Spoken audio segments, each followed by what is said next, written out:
Alright, तो previous class में आप लोगों ने केएल डाइवर्जेंस पढ़ा था। जैसा कि नाम है डाइवर्जेंस, तो दो डेटा के डिस्ट्रीब्यूशन में जो डिफरेंस होता है उसे हम डाइवर्जेंस बोलते हैं। फाइन। एंड जो केएल डाइवर्जेंस इसका जैसे नाम है, that is Kullback Leibler divergence. Relative entropy भी कहा जाता है इसे। और सिंपल सी डेफिनेशन है, मतलब टेक्निकली समझना है बात को। एंड दो डेटा के डिस्ट्रीब्यूशन का डिफरेंस, या हम ये कहें a measure of how one probability distribution different from another. ठीक है, तो डेटा का distribution on the behalf of probability he mention किया जाएगा। आप पढ़ी इंफॉर्मेशन थ्योरी रहे हो, और इंफॉर्मेशन थ्योरी में जो आप पढ़ रहे हो उसमें प्रोबेबिलिटी के रेस्पेक्ट में ही सारी चीजें मैंने लिखी है, starting from the Shanan formula. तो शनन का था minus log of P x, तो पी एक्स वहां प्रोबेबिलिटी। फिर एंट्रोपी में लिखा minus P X log of P x, फिर वहां पर प्रोबेबिलिटी। ओके। एंड उसके बाद क्रॉस एंट्रोपी पढ़ा, तो उसमें minus P X log of Q x. तो पी एन क्यू, दो डिस्ट्रीब्यूशन, और दो डिस्ट्रीब्यूशन में फिर प्रोबेबिलिटी। अब वो या तो डिस्क्रीट प्रोबेबिलिटी हो या वो कंटिन्यूस प्रोबेबिलिटी हो, डिपेंड करता है आपका डेटा कैसा है। यदि डेटा में डिस्क्रीट वैल्यूज हैं तो डिस्क्रीट प्रोबेबिलिटी डिस्ट्रीब्यूशन, यदि कंटिन्यूस है तो कंटिन्यूस प्रोबेबिलिटी डिस्ट्रीब्यूशन, ये होगा। ठीक है, तो ऐसे कुछ करके इसका फॉर्मूला होता है।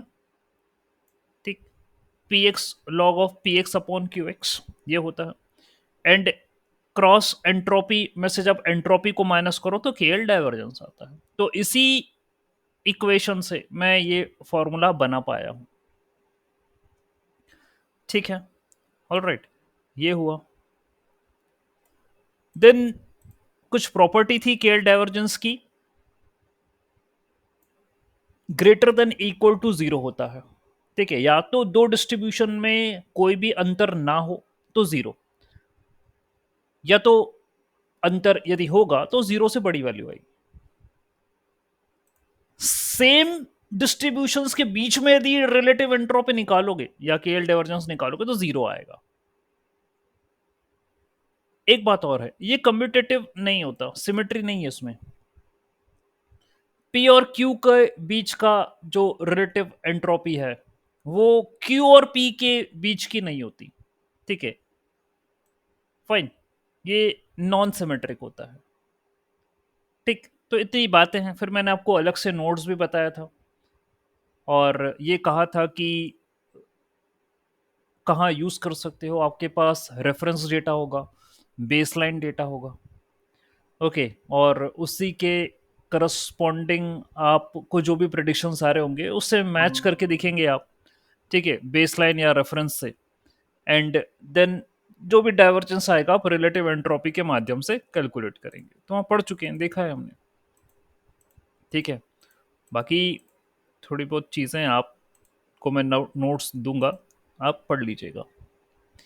कंडीशनल एंट्रोपी, तो कंडीशनल प्रोबेबिलिटी पढ़ा है अपन ने प्रीवियस क्लास में। यह है कंडीशनल एंट्रोपी। कंडीशनल प्रोबेबिलिटी का फॉर्मूला क्या था? Let me share my entire screen, बात करते हैं। कंडीशनल प्रोबेबिलिटी क्या फॉर्मूला था उसका? आई होप आप बेस थ्योरम भूले नहीं होंगे। कंडीशनल प्रोबेबिलिटी की बात करें तो आपने ऐसा लिखा था, P A by B is equal to P A intersection B upon P B. ठीक है, ये लिखते हैं आप कंडीशनल एंट्रोपी। ओके, अभी आपको दिया है कंडीशनल, सॉरी कंडीशनल प्रोबेबिलिटी लिखते हो, ये अभी आपको दिया कंडीशनल एंट्रोपी। तो क्या करूं मैं फिर? The conditional entropy H Y by X, ठीक है, वहां पी ए बाय बी था, यहां आप लिख रहे हो एच वाई बाई एक्स, ठीक है। तो एच जब भी आए ना, एक नोटेशन है ये एंट्रोपी का, ठीक है। तो this is how you can say, so H Y by X is equal to, is equal to, यहां लिखा है P x Y log of P x Y upon P X, यानी प्रोबेबिलिटी, या मैं कहूं कि पी एक्स वाई, ये P x Y क्या होगा, what it should be, probability तो है, ओके, लेकिन क्या बताने वाली बात है, ये प्रोबेबिलिटी किस टाइप की, क्या ये कंडीशनल प्रोबेबिलिटी है पी एक्स वाई वाई, और फिर यहाँ log of conditional probability upon probability of x, ऐसा तो नहीं है, ठीक है। चलो देखते हैं क्या आएगा। अभी फिलहाल ये फॉर्मूला लिख रहा है P x Y log of P x Y upon P x, या p x multiply by H y by x equal to x, यानी कि ये लिख रहा है कि चांस या frequency of happening of an event x, फिर ये लिख रहा है entropy of Y x is given, इसी फॉर्मूले को वो सिंप्लीफाई करके कह रहा है यहां पर, ठीक, यानी कि कुछ ऐसा, माइनस है नहीं है, ठीक, ऐसा लिख रहा है P X H of Y by x equal to X, ये लिख रहा है, यानी कि entropy of Y given X, ठीक है, एक्स हो चुका है, वाई की एंट्रोपी निकालना है, और यहां प्रोबेबिलिटी ऑफ एक्स की बात करी गई है, ओके। अब क्वेश्चन ये है कि यदि ऊपर वाले फॉर्मूले को मैं देखूं, ठीक है, एच वाई बाई एक्स, यहां पर लिखा था P X comma Y log of P X comma Y upon P X, ये पी से ये तो नजर आ रहा है कि ये प्रोबेबिलिटी है। अब क्वेश्चन ये है कि ये कौन सी प्रोबेबिलिटी है, कंडीशनल प्रोबेबिलिटी है या कोई और है, देखेंगे आगे, पता करेंगे कि क्या कहा जा रहा है इसके बारे में, ठीक। कंटेंट तो है काफी कुछ, और मुझे उसके लिए रेफर करना पड़ेगा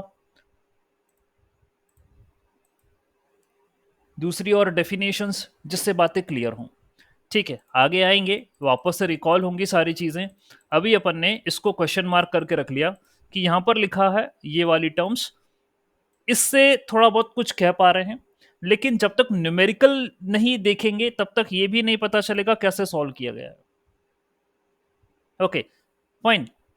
तो for all value of x, this is the probability of x, and this is the entropy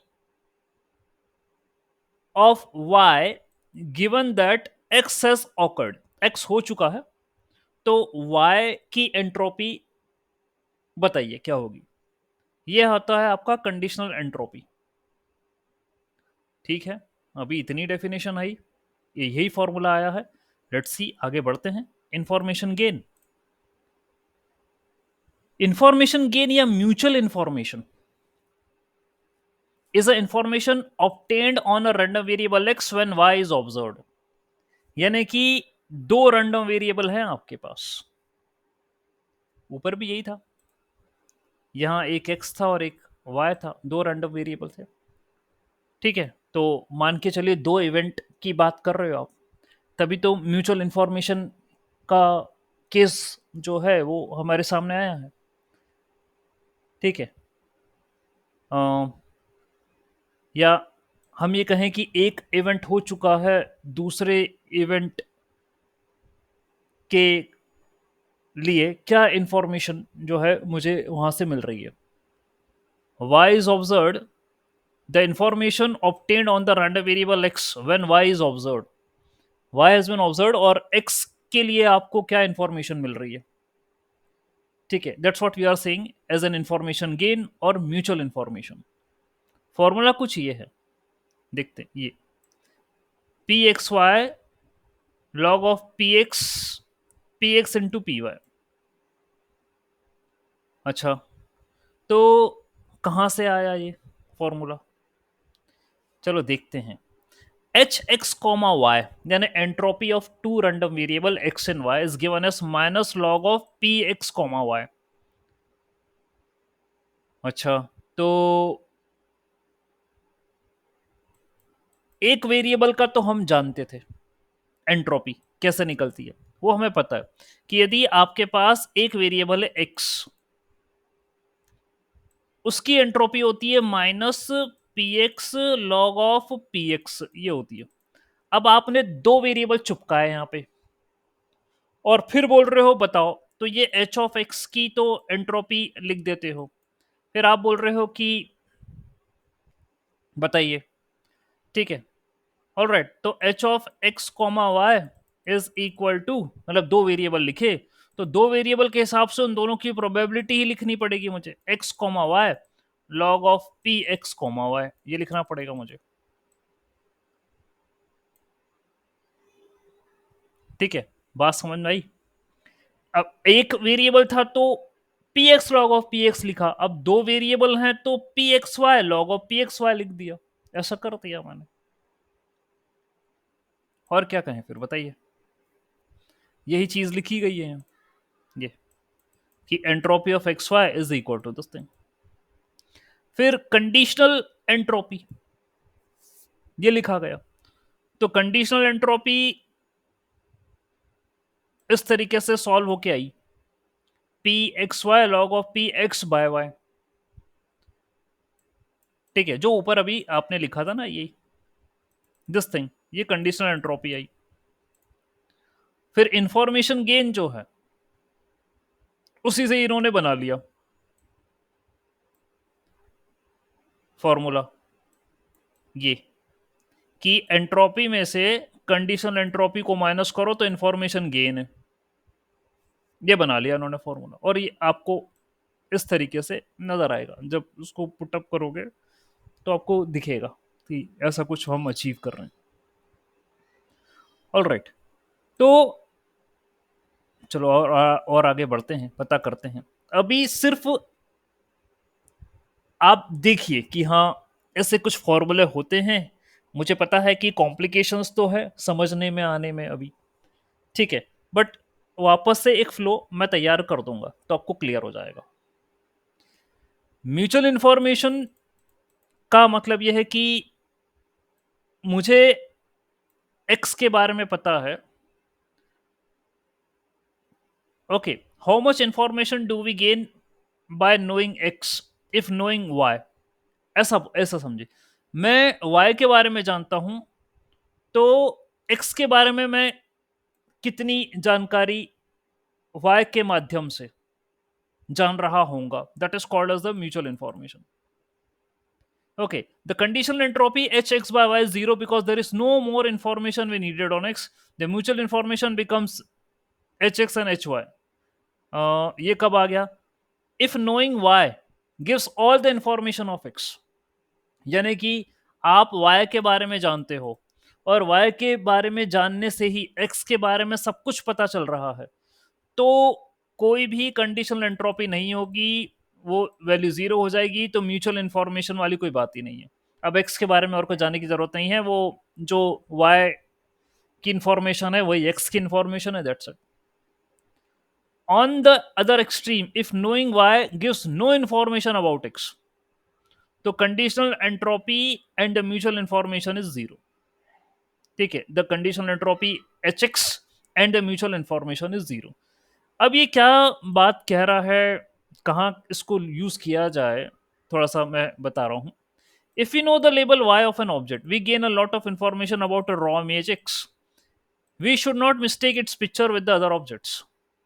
अच्छा, क्या हुआ? देखिए, ये सब डेटा के करस्पॉन्डिंग चल रहा है हिसाब किताब।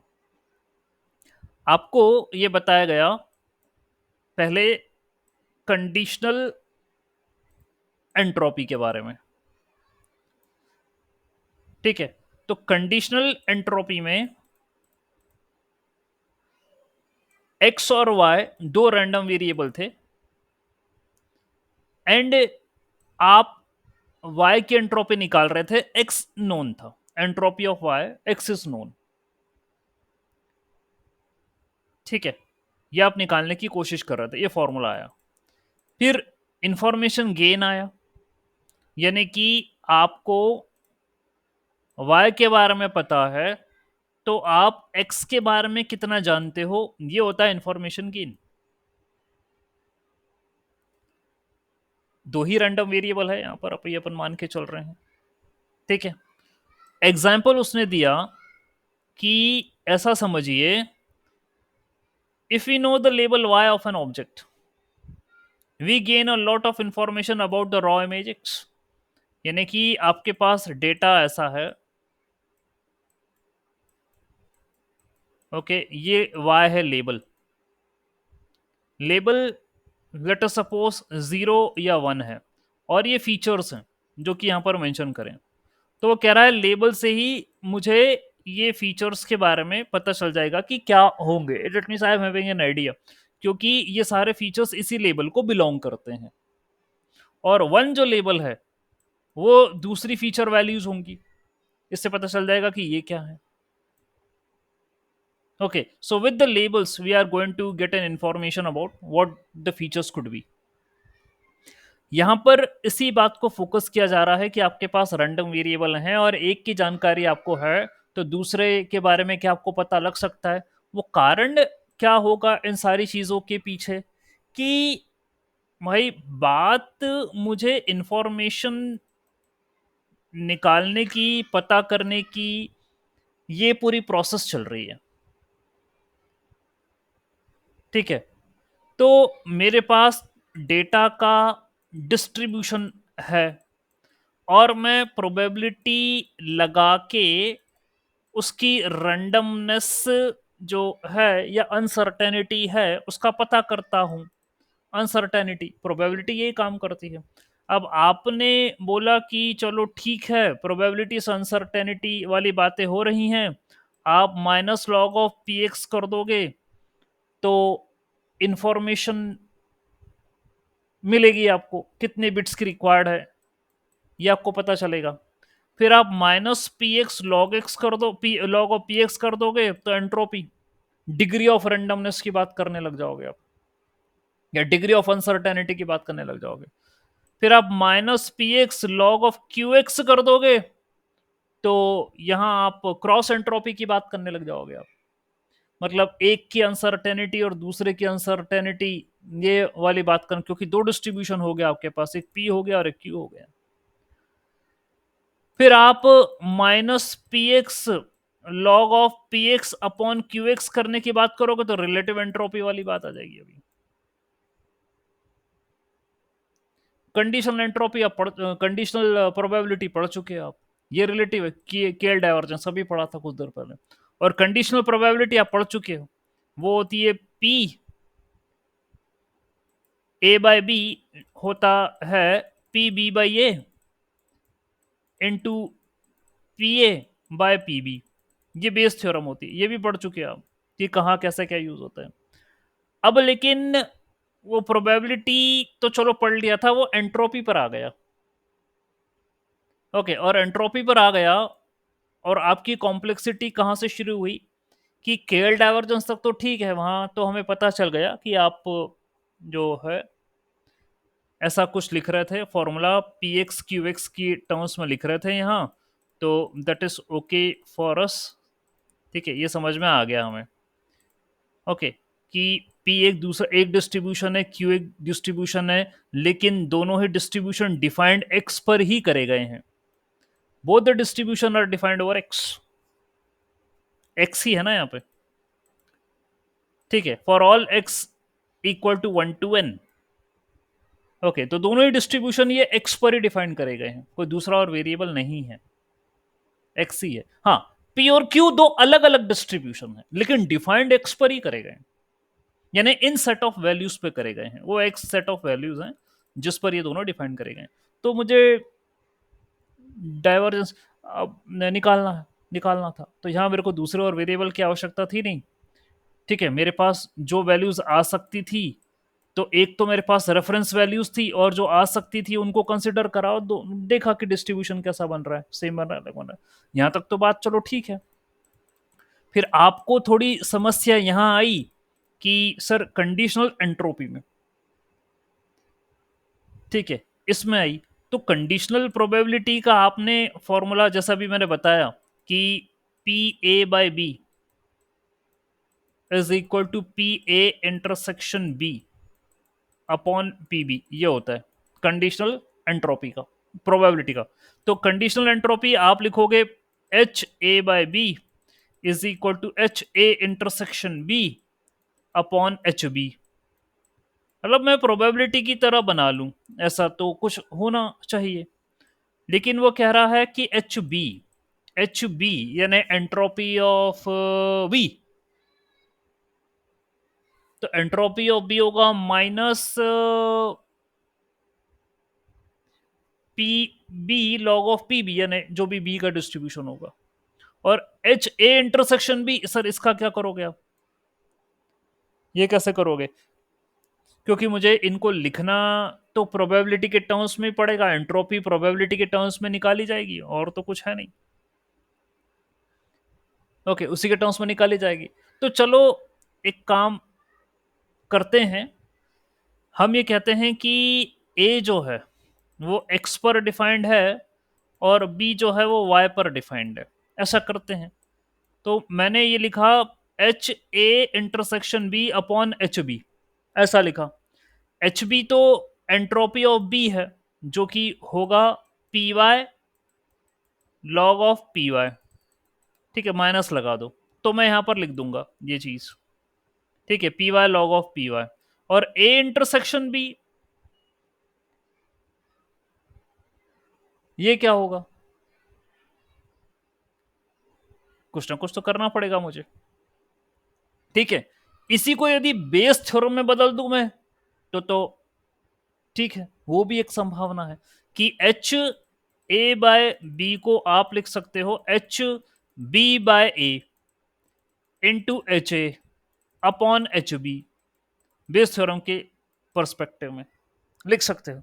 तो एच बी बाई ए, तो भाई ऐसा कि ऐसे लिखे रहने दो, अभी तो उसका कुछ कर नहीं सकते। तो ये हो गया एच बी बाई ए, ऐसे लिखे रहने दो। H N A entropy of A, तो ए तो एक्स पर है, तो मैं लिख दूंगा minus P X log of P X, और बी है वाई पे, तो मैं लिखूंगा minus P Y log of P Y, ऐसा लिख दूंगा। ठीक है, अब log of P X upon log of P by, यानी log A upon log B. ठीक है, ऐसा करके ये हो रहा है, log A upon log B करके। तो कुछ फॉर्मूला यदि लॉग का लगता होगा तो देखें, कुछ हो सकता है कि यहाँ पर log A upon log B से।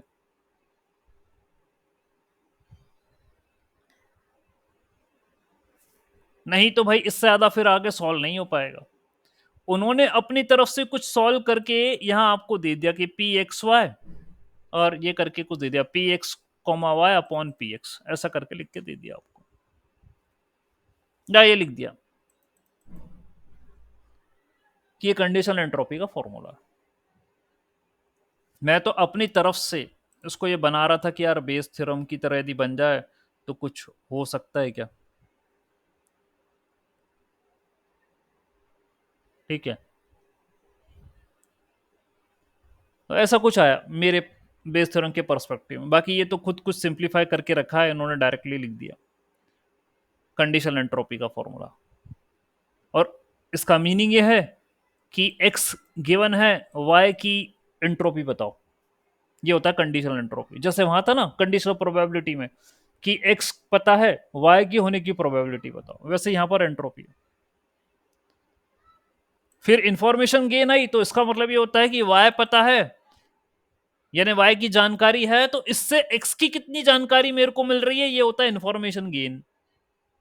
How much information I am getting from y is known for x, ये होती है म्यूचुअल इंफॉर्मेशन या इंफॉर्मेशन गेन, जो भी कहें आप।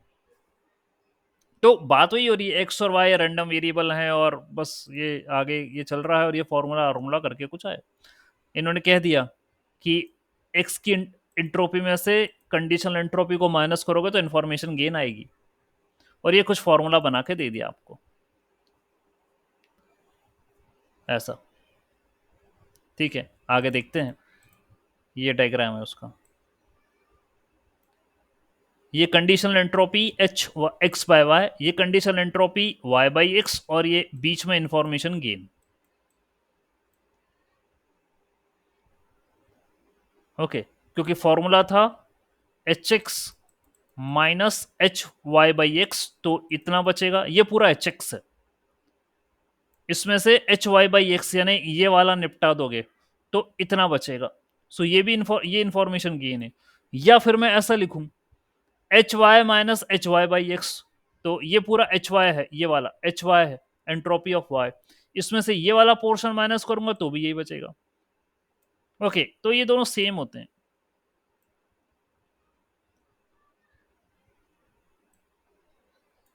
ठीक है, तो यदि रैंडम वेरिएबल एक्स और वाई वो तो रिलेटेड हैं तो इंफॉर्मेशन मिल रही है। ठीक है, इसमें एक बात और है कि एक्स और वाई के बीच में रिलेशन है, then only you can get the mutual information. अब कोई दो लोग हैं उनमें कोई रिलेशनशिप ही नहीं है और आप बोलो कि वाई के होने से एक्स के बारे में बताओ, बोलेगा भाई मेरे तो मैं तो तेरे को जानते ही नहीं, तो मैं क्या कर रहा हूं इससे तुम्हारे बारे में क्या पता चलेगा। यहां पर ये तब आया है, ये स्थिति तब बन रही है जब एक्स और वाई दोनों रैंडम वेरिएबल आपस में रिलेटेड हो। ठीक है, रिलेशन होता है तभी तो बातें इधर की उधर होती हैं। अब जब रिलेशन नहीं होगा तो उसने नीचे लिख दिया यहां कि यदि दोनों रैंडम वेरिएबल अनरिलेटेड हों तो उनका इंटरसेक्शन एम्प्टी आएगा, कोई समानता उनमें मिलेगी नहीं, तो वहां से म्यूचुअल इंफॉर्मेशन निकालने का तो कोई मतलब ही नहीं होता। ठीक है, यहाँ ये दोनों, बस अभी मैं समझ रहा हूं आपको कहीं यदि प्रॉब्लम फेस हो रही होगी तो फॉर्मूलों में हो रही होगी। ऐसे तो मीनिंग समझ रहे हो कि कंडीशनल एंट्रोपी आपने बोल दिया सर कि एक्स होगा, एक्स की पता है, वाई की एंट्रोपी क्या होगी ये कंडीशनल से निकाल रहे हो। म्यूचुअल इंफॉर्मेशन भी हम समझ गए कि आप ये कह रहे हो सर दो वेरिएबल हैं, एक के बारे में पता है तो उससे दूसरे की कितनी जानकारी मिल रही है, ये म्यूचुअल इंफॉर्मेशन होती है। ये भी हमें आपकी डेफिनेशनों से तो समझ में आ गया। फॉर्मूले में हमें थोड़ी सी इशू है कि वो कैसे क्या बना रहा है, करेंगे धीरे धीरे क्लियर। ठीक है, और एग्जाम्पल से न्यूमेरिकल से आपको बेटर क्लियर होगा यहाँ। It's a tough topics. ठीक है, चलिए, तो ऐसा ये बात हुई। ठीक है, फाइन, अब चलो देखते हैं। ऑलराइट, तो इंफॉर्मेशन के बारे में आपको पता है, और इसके कुछ और भी मैं छोटे एग्जाम्पल देना चाहूंगा। जैसे कि ये थोड़ा सा एक लेंदी पैराग्राफ है और उसमें क्या कहा गया है कि आप शॉप पर गए, वहां से आपने आइटम खरीदे, आइटमों की प्राइस थी, है ना, we are having the price of the items, fine. तो जो कैशियर है उसने स्कैन करा आइटम्स को और टोटल करके दे दिया कि इतने रुपए हुए हैं, आपने उतने रुपए पे करे और आप सामान उठा के आ गए। ये काम आपने कर लिया, आपने बिल पे कर दिया। ठीक है, अब जैसे दो लाइनें हैं, मैं आपको बताऊं। एक लाइन है I didn't go to work. यदि मैं ये कहता हूं तो कितनी इंफॉर्मेशन मिल रही है मेरे को यहां से, आप काम पर नहीं गए। ठीक है, नहीं गए। सेकंड लाइन है I didn't go to work because I had a doctor's appointment. ये कंप्लीट नजर आ रही है मेरे को। ठीक है, तो अभी तक जो नोट्स में आपने देखा, आपने मेरी बातों को सुना कि इंफॉर्मेशन इंफॉर्मेशन का क्वांटिफिकेशन करना है, उसको न्यूमेरिकल या न्यूमेरिकली रिप्रेजेंट करना है, तो भाई मैं इंफॉर्मेशन थ्योरी पढ़ा रहा हूं। ठीक है, फाइन, ये वाली बात हो रही है। जैसे टॉसिंग ऑफ अ कॉइन था, हेड आएगा टेल आएगा, जो भी आउटकम आएंगे आप उसका minus log of P x कर रहे थे। ठीक है, तो ये एग्जाम्पल है। आप यदि दूसरी लाइन पे फोकस करोगे तो यहाँ आपको क्लियर हो रहा होगा कि यार आप काम पर इसलिए नहीं गए हो क्योंकि आपकी तबीयत खराब है। डॉक्टर अपॉइंटमेंट का तो मतलब यही होता है। लेकिन पहले वाली लाइन में कहा कि you didn't go to the work. अब ये मुझे पता नहीं चल रहा ना कि आप काम पर क्यों नहीं गए। क्या आपको जो है डॉक्टर अपॉइंटमेंट था, नहीं था, या कोई और का, आई डोंट नो। इससे मुझे मिल नहीं रही। ठीक है। तो how will you will define more, how you can quantify, there is where information theory comes। यानी कि it is evident that the second message contains more information. ये पता चल गया, ये लाइन से मुझे पता चल गया कि ज्यादा इंफॉर्मेशन इसमें है, क्योंकि ये बता रहा है कि आप काम पर क्यों नहीं गए। इसमें इंफॉर्मेशन है, ज्यादा है। लेकिन क्वेश्चन ये उठ रहा है कितनी ज्यादा है। या मैं इसमें कुछ वर्ड्स और जोड़ देता, I didn't go to work because I had a doctor's appointment and that was scheduled at 10 AM। मैं और लाइन जोड़ दूं इसमें कि 10 बजे है डॉक्टर्स अपॉइंटमेंट और 10 बजे तुम्हारा ऑफिस का टाइम था जाने का और तुम नहीं गए। मतलब I can add further more lines, further more words. तो यही कह रहा है कि ठीक है, इंफॉर्मेशन तो मुझे मिल रही है, कितनी मिल रही है उसका क्वांटिफिकेशन मुझे करना है। तो इंफॉर्मेशन थ्योरी के बारे में पढ़ा जाता है। अभी तक आप यही कर रहे थे। ठीक है, क्वांटिफिकेशन ऑफ द इंफॉर्मेशन यानी numerical representation of the information. 1900 में, 1948 में। ठीक है शनोन, अब आप सोचिए 1948 मतलब पहले के तो गजब ही काम है। Those people who don't have the resources but scientist and mathematicians are exceptional. ठीक है, वो अपनी थॉट प्रोसेस जो है वो लगा लेते थे। तो शनोन ने a mathematical theory of communication, जैसा कि मैंने पहले भी कहा है कि ये इंफॉर्मेशन थ्योरी ना, ये कम्युनिकेशन, इलेक्ट्रिकल सिग्नल, उनसे रिलेटेड है। तो उन्होंने अपनी ये आर्टिकल या अपना पेपर दिया था मैथमेटिकल थ्योरी ऑफ कम्युनिकेशन के नाम से। उसमें उन्होंने जिक्र किया कि इंफॉर्मेशन को क्वांटिफाई किया जा सकता है। ठीक है, और अब तो खैर अपन आज 2024 में 1948 के कॉन्सेप्ट को 75 ईयर्स बाद भी पढ़ रहे हैं। मतलब इतने स्ट्रॉन्ग फाउंडेशन है ये। ओके, तो ठीक है, इनका पेपर पब्लिश हुआ, सारी बातें हुई हैं। एंट्रोपी के बारे में आप जानते हो, P X log of P x होता है। ठीक है, और इसमें प्रोबेबिलिटी ऑफ रैंडम वेरिएबल के बारे में आप निकालते हो, पता है आपको। जॉइंट एंड कंडीशनल एंट्रोपी जो है, इसके बारे में मैंने आपको बताया, लेकिन थोड़ा सा अब यहाँ पर एलोबरेट मैं करूँगा। ओके, चलिए, ताकि आपको जो डाउट्स हैं वो क्लियर हों पहले जो थे। ठीक। In machine learning and probability theory, joint probability refers to the likelihood of two or more events occur simultaneously. तो ये अपन प्रोबेबिलिटी में तो पढ़ चुके हैं, जॉइंट प्रोबेबिलिटी क्या होती है। तो joint probability is a measure of probability of intersection of events. Joint probability. अच्छा, तो हमने कंडीशनल प्रोबेबिलिटी पढ़ा था, अभी जॉइंट प्रोबेबिलिटी की बात कर रहा हूं। ठीक है, शायद नहीं पढ़ा है ये वाला कॉन्सेप्ट आपने।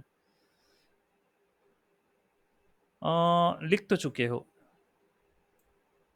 देखा भी है, पी ए इंटरसेक्शन भी, इसको जॉइंट प्रोबेबिलिटी बोल रहा है। ठीक है, हमने तो बेस थ्योरम पर फोकस करा था, और वहां पर पी ए इंटरसेक्शन बी को आपने जब बेस थ्योरम डिराइव कर रहे थे, ये देखिए, ये होती है, ये होती है कंडीशनल प्रोबेबिलिटी। तो ये जो पी ए इंटरसेक्शन बी ना, ये जॉइंट प्रोबेबिलिटी होती है। इस पर अपन ने ध्यान नहीं दिया था, वहां पर ऐसा आया नहीं। इसकी वैल्यू आपने ये क्रॉस मल्टीप्लीकेशन करके निकाल ली थी। बोला कि यार इसको मल्टीप्लाई करो क्रॉस में, और अब बाद में आपने कहा था कि ए इंटरसेक्शन बी और बी इंटरसेक्शन ए दोनों एक जैसे होते हैं। तो ये जो भी टर्म्स हैं उनको आपने क्या कर दिया था, इक्वेट कर दिया था, है ना। ठीक है, और ये फिर हम इग्नोर कर गए थे इस बात को। तो नजर में तो आया था लेकिन यूज नहीं हुआ, तो फिर बात भी नहीं हुई। ये पी ए इंटरसेक्शन भी जॉइंट प्रोबेबिलिटी होती है for two events A and B. ठीक है, तो भाई कैसे निकाला जाता है, जरा इसके ऊपर भी देखें। क्वेश्चन आ सकता है या पूछा जा सकता है कि कंडीशनल प्रोबेबिलिटी क्या होती है, जॉइंट प्रोबेबिलिटी क्या होती है, जरा ये बताइए। तो तभी ऊपर जो आपने पढ़े ये फॉर्मूले, और मैं उसी समय आपके सामने डाउट या कंसर्न रेज कर रहा था कि पी एक्स वाई ये क्या है, क्या ये कंडीशनल प्रोबेबिलिटी है या कोई और प्रोबेबिलिटी। ये देखो क्वेश्चन मार्क लगा हुआ है, मैंने तभी डाउट रेस करा था कि क्या है ये। अभी कुछ कंफर्म नहीं, फॉर्मूले तो दिखे और आपको समझाते कॉन्सेप्ट तो क्लियर हो गया था कि हाँ ये कंडीशनल एंट्रोपी है, ये म्यूचुअल इंफॉर्मेशन है, एक्स और वाई है और ऐसा होने से ऐसा होता है, लेकिन सर फॉर्मूले हमको समझ में नहीं आए। तो अभी कोशिश करेंगे इनको समझने का। अब जॉइंट एंट्रोपी का हमें जो है ये आया है पढ़ने में, ठीक। तो कैसे P probability of A intersection B कैसे निकालोगे, मतलब what you are going to do with that. तो let us suppose roll a six sided fair die, ठीक है। तो भाई डाई को रोल करिए, event A and B can be defined as, for example आपने इवेंट ए लिखा कि आउटकम इवन नंबर आएंगे, इवेंट बी आपने लिखा आउटकम ऑड नंबर आएंगे, या आपने लिखा outcome is greater than three, three से बड़े आएंगे, तो फोर फाइव सिक्स ये आपने लिखा। तो जॉइंट प्रोबेबिलिटी होगी ए और बी की is the probability of rolling an even number greater than three, वो होगी आपकी फोर एंड सिक्स, जिसमें पॉसिबल आउटकम आ रहे होंगे फोर एंड सिक्स। क्यों? क्योंकि इवेंट ए के आउटकम है two four six, event B के आउटकम है फोर फाइव सिक्स। तो फोर एंड सिक्स ही ऐसे दो नंबर हैं जो दोनों इवेंट में आ रहे हैं। और आपको कहा भी ये गया है ना कि late us suppose event A x है, इवेंट वाई है, दो इवेंट है। एक्स में टू फोर सिक्स आ रहा है इवन नंबर, वाई में आ रहा है ग्रेटर देन थ्री यानी फोर फाइव सिक्स। तो इंटरसेक्शन निकालना है मेरे को, यही तो जॉइंट प्रोबेबिलिटी होती है, इंटरसेक्शन ऑफ टू इवेंट्स। तो इनमें फोर और सिक्स जो है वो कॉमन आ रहे थे, तो इंटरसेक्शन करा हमने। ओके, तो फोर एंड सिक्स दो वैल्यू आई मेरे पास। So the total number of outcomes on a six size die is six. Total outcome तो छह आ सकते थे, तो probability of A intersection B is total number of favourable outcomes divided by total number of outcomes. तो two by six हो गया, क्योंकि फोर और सिक्स होता है टू, मतलब दो वैल्यू है तो two, and total number of outcome six आ सकते थे, तो वन बाय थ्री आई है मेरी जॉइंट प्रोबेबिलिटी। ऐसे समझा जाए। So the joint probability of rolling a dice with even number and getting a result as 3 is 1 by 3. इतने चांस है। तो अब थोड़ा सा लगा यार ये जॉइंट एंट्रोपी क्या होती है, मतलब दो इवेंट है और दोनों के जो आउटकम है उनका इंटरसेक्शन निकालना पड़ता है, ऐसा कुछ होता है क्या? और एग्जाम्पल है मेरे पास, देखते हैं। तो जॉइंट एंट्रोपी मेजर है अनसर्टेनिटी या डिसऑर्डर की associated with joint probability distribution, ठीक है। ये भी वही है, क्वांटिफाई करता है अनसर्टेनिटी की। तो मेरे को आप थोड़ा सा और एग्जांपल दे दो तो अच्छा रहेगा। एक एग्जांपल और लेते हैं। Consider we are having a system of two binary random variables that take 0 and 1 and joint distribution is given as, okay. तो एक है x एक है y, उनका जॉइंट डिस्ट्रीब्यूशन दे रखा है आपको, ये दो रैंडम वेरिएबल हैं और उनकी जॉइंट की प्रोबेबिलिटी आपको दे रखी है यहां पर पी एक्स कॉमा वाई में। तो अब ये पॉइंट हमें क्लिक कर जाना चाहिए कि जो ऊपर वो पी एक्स वाई लिख रहा था ना, पी एक्स वाई लिख रहा था फॉर्मूले में, उसने कंडीशनल एंट्रोपी में भी पी एक्स वाई लिखा, तो वो जॉइंट प्रोबेबिलिटी की बात कर रहा था। यानी कि सीधी सीधी बात है, एक्स और वाई दो वेरिएबल हैं जो कि, या दो रैंडम वेरिएबल है जो कि आपस में जुड़े हुए हैं। ये दो इवेंट है जो आपस में जुड़े हुए हैं। ओके, तो जॉइंट प्रोबेबिलिटी की बात हो रही है, और जॉइंट प्रोबेबिलिटी ये जो है आप सामने देख रहे हो, ठीक है, कि एक एक्स है और एक वाई है। जैसे लेटर सपोज उनकी वैल्यू जीरो है तो उनकी जॉइंट एंट्रोपी, जॉइंट प्रोबेबिलिटी आ रही है 0.2, फिर 0 1 पर 0.3, 1 0 पर 0.1, 1 1 पर 0.4, ये आ रही है। तो calculate the joint entropy, joint entropy निकालना है तो फॉर्मूला होता है P x Y log of P x Y. ठीक है, ये होता है। तो भाई ये देखिए, P x Y log of P x Y, P x Y क्या है भाई, ये देखो 0.2, यानी joint entropy of X and Y when both are zero is 0.2। Summation लेना यानी सारा कंसिडर करना पड़ेगा, all the values needs to be consider. तो 0.2 लॉग ऑफ 0.2, फिर 0.3 लॉग ऑफ 0.3, फिर 0.1 लॉग ऑफ 0.1, फिर 0.4 लॉग ऑफ 0.4। ये होती है जॉइंट एंट्रोपी। तो एक बात ध्यान रहे, वो जॉइंट एंट्रोपी का ये जो फॉर्मूला है, मतलब ठीक है, इसमें जॉइंट प्रोबेबिलिटी का इस्तेमाल हो रहा है। ठीक है, फाइन। और जॉइंट प्रोबेबिलिटी कैसे निकलेगी, वो अब ध्यान रखिएगा। यहां तो खैर न्यूमेरिकल में टेबल ही बना के दे दी थी उसने, वो तो बहुत आसान कर दिया। जॉइंट प्रोबेबिलिटी होती है आपकी पी ए इंटरसेक्शन बी, भूलने का नहीं। अब इसको निकालोगे कैसे, ऐसी कोई डायरेक्ट वाली बात तो ठीक है कर भी सकते हैं। पी ए इंटरसेक्शन बी होता है P A by B into P B, ये होता है। यानी कंडीशनल एंट्रोपी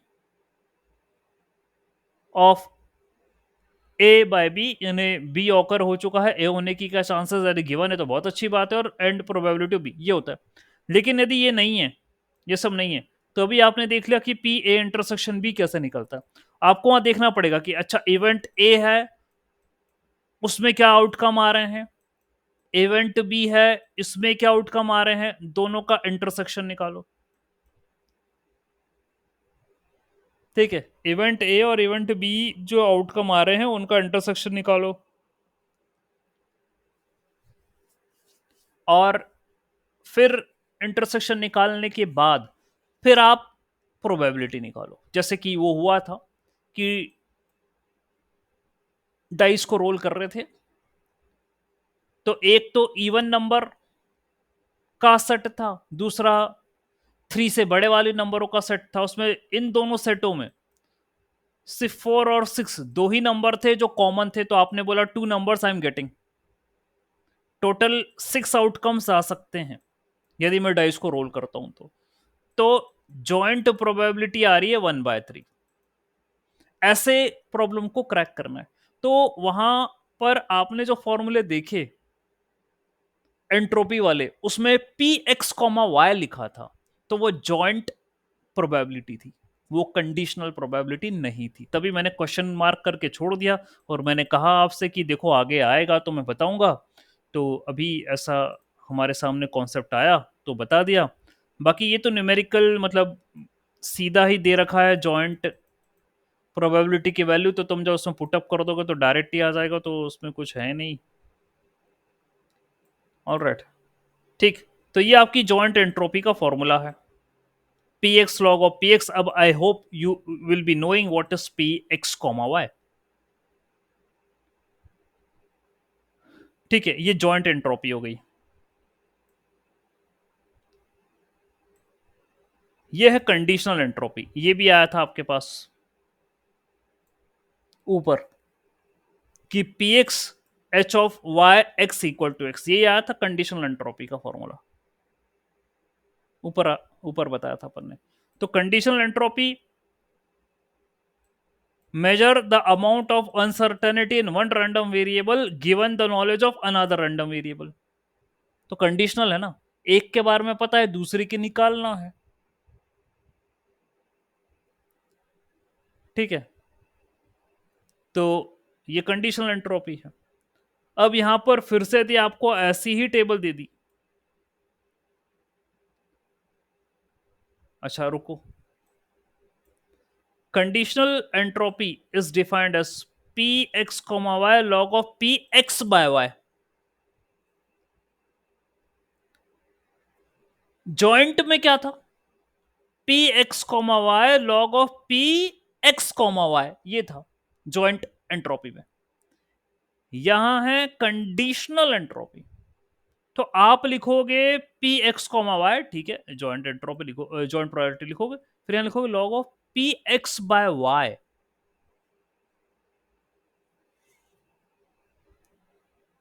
ठीक है, यानी ये हो गई है कंडीशनल प्रोबेबिलिटी, ये हो गई है जॉइंट प्रोबेबिलिटी। ठीक है, ऐसा हो गया। तो भाई ये एक टेबल दे दी बना के तुम्हें, एक न्यूमेरिकल और है, here is the table given to you. Okay, और जॉइंट प्रोबेबिलिटी दे दी इस टेबल में। आपको एच एक्स बाय वाई निकालना है, यानी कंडीशनल एंट्रोपी निकालना है। तो कंडीशनल एंट्रोपी निकालने के पहले वो कह रहा है कि कंडीशनल प्रोबेबिलिटी निकालो। तो P 0/0 का मतलब क्या है, वो ये कह रहा है कि एक एक करके निकालनी पड़ेगी सारी। तो P 0/0 का मतलब क्या है, ये होता है P 0,0 upon Py equal to 0, यानी joint probability of 0,0 divided by Py equal to 0, ये y इक्वल टू 0। तो probability of y equal to 0 क्या है, जॉइंट एंट्रोपी 0,0 की तो आपको पता है, वो है 0.2, और P Y equal to 0, y equal to 0 ये लिख रहा है वो 0.2 प्लस 0.1। तो जब y 0 है और y 0 है, तो प्रोबेबिलिटी आ रही है 0.2 और 0.1, तो दोनों को डिनोमिनेटर में ऐड कर रहा है, तो ये आंसर आया 2/3। फिर P10, P10 यानी joint probability of 10, joint probability 10, ये वो है 0.1, एंड y जब 0 होगा तो वही 0.2 प्लस 0.1, ये करोगे 1/3 आया। इसी तरीके से ये चारों कॉम्बिनेशनों की वैल्यू निकाल दी मैंने, फिर उसको मुझे फॉर्मूला में पुटअप करना है यहाँ। तो पहले मुझे ये कैलकुलेट करना पड़ेगा। अब आपको फिर थोड़ा सा दिमाग पर जोर डालना पड़ रहा होगा कि सर अभी कुछ देर पहले तो समझा है कि जॉइंट प्रोबेबिलिटी क्या होती है, कुछ देर पहले ही समझा कि आप ऐसा लिखते हो पी ए इंटरसेक्शन बी, और फिर हमें ये मालूम करा हमने कि ए है, बी है, इंटरसेक्शन करेंगे, फिर प्रोबेबिलिटी निकालेंगे। तो अभी तो समझा, एक छोटा सा एग्जांपल लिया आपने, फिर इसी को आपने जॉइंट प्रोबेबिलिटी को ही आपने फिर आगे बोला कि भाई जॉइंट एंट्रोपी भी होता है। तो जो जॉइंट एंट्रोपी होता है उसका सर फॉर्मूला आपने लिखा summation of P X comma Y log of P X comma Y, ये लिखा आपने जॉइंट एंट्रोपी का। तो यदि मैं जॉइंट एंट्रोपी निकाल लूं, जॉइंट प्रोबेबिलिटी निकाल लूं, तो मैं उसको यहां पर रख लूंगा तो जॉइंट एंट्रोपी आ जाएगी। इतना भी अभी थोड़ा सा समझ में आया। अब आपने फिर लेवल बढ़ गया, अब आप कह रहे हो कंडीशनल एंट्रोपी। तो कंडीशनल एंट्रोपी में आप कह रहे हो कि एच एक्स बाय वाई, ये कह रहे हो, और फिर कह रहे हो ये हो जाएगा P X comma Y and क्या हो जाएगा साथ में P X comma Y log of P x by Y and log of P x by Y, यानी ये हो गई कंडीशनल प्रोबेबिलिटी, ये हो गई जॉइंट प्रोबेबिलिटी। तो जॉइंट प्रोबेबिलिटी कैसे निकालना है, चलो वो हमें पता है अभी यहां ऐसे। फिर मुझे कंडीशनल भी निकालनी पड़ेगी, कंडीशनल प्रोबेबिलिटी निकालनी पड़ेगी मुझे। तभी मैं फॉर्मूला पुटअप करूंगा और सॉल्व करूंगा। तो कंडीशनल प्रोबेबिलिटी निकालने के लिए भाई उन्होंने अभी थोड़ा सा सस्ता रास्ता आपको बता दिया कि यदि जॉइंट प्रोबेबिलिटी पता है, जैसे कि टेबल में नजर आ रही है मुझे ये, कि जॉइंट प्रोबेबिलिटी यदि पता है आपको, ये रही, तो कंडीशनल प्रोबेबिलिटी निकाल सकते हो। फॉर्मूला ये होगा कि this is how you can write, यदि आपको निकालना है P 0/0 की, यानी x equal to 0, y equal to 0 की कंडीशनल प्रोबेबिलिटी निकालना है, so that will be equal to joint probability of 0/0 divided by P y equal to 0, ये होगी। यानी जहां पर y 0 होगा वो प्रोबेबिलिटी लिख दो और 0/0 की जॉइंट प्रोबेबिलिटी लिखो। तो 0/0 की जॉइंट प्रोबेबिलिटी है 0.2, और जहां जहां पर y 0 हो रहा है, तो यहां पर y 0 हो रहा है, प्रोबेबिलिटी 0.2, यहां पर y 0 हो रहा है, प्रोबेबिलिटी 0.1, तो नीचे ऐड करो, तो ये आपकी आएगी कंडीशनल प्रोबेबिलिटी। रखना पड़ेगा आपको फॉर्मूले में, ठीक है, फाइन। तो आप निकाल लोगे फिर सारा, सबकी निकालोगे, यहाँ पुटअप करोगे, at the end you are going to get, at the end you are going to get conditional entropy result, ये मिलेगा आपको। बताइए ये समझ में आया या नहीं आया? हाँ, क्योंकि अभी जब एग्जाम्पल बताया तो जाके भले ही शायद थोड़ा क्लियर हुआ हो, जब मैं पुराना जो नोट्स आपको बता रहा था तब तो मैं कह सकता हूं कि आपको तो कुछ भी समझ में नहीं आ रहा होगा। यहां से शायद थोड़ी बातें क्लियर हुई हो। जॉइंट एंट्रोपी क्या होती है ये क्लियर हुआ। सबसे पहले तो जॉइंट प्रोबेबिलिटी के माध्यम से क्लियर हुआ कि जॉइंट प्रोबेबिलिटी क्या होती है। यदि वो नहीं पता होता तो फिर हम आगे ये यहां से पता शुरू हुआ, ठीक है, कि हाँ जॉइंट प्रोबेबिलिटी निकालते हैं, फिर जॉइंट एंट्रोपी निकालते हैं, फिर उससे अपन फिर अपन कंडीशनल एंट्रोपी भी निकाल सकते हैं। ओके, तो ये अभी शुरुआत हुई है, फिर आगे कॉन्सेप्ट और फ्लो करेगा और जाएगा। एक बहुत ही अच्छा एग्जाम्पल है ये, तो मुझे खैर शुरुआत से बताना पड़ेगा, ठीक है, बहुत अच्छा एग्जाम्पल है, ठीक है, ये मैं करवा दूंगा तो फिर आपके सारे फंडे क्लियर हो जाएंगे, ठीक है, ये जो भी पढ़ा है ना ये सारे फंडे क्लियर हो जाएंगे, ये कंडीशनल एंट्रोपी वाले, ये इस एग्जाम्पल से, ये डेटा सेट एक लेंगे और इसके बिहाफ में क्लियर करेंगे बात। ओके, थोड़ा सा टाइम लगता है एकदम से, तो बहुत मुश्किल है ये सारी चीज़ों को बताना,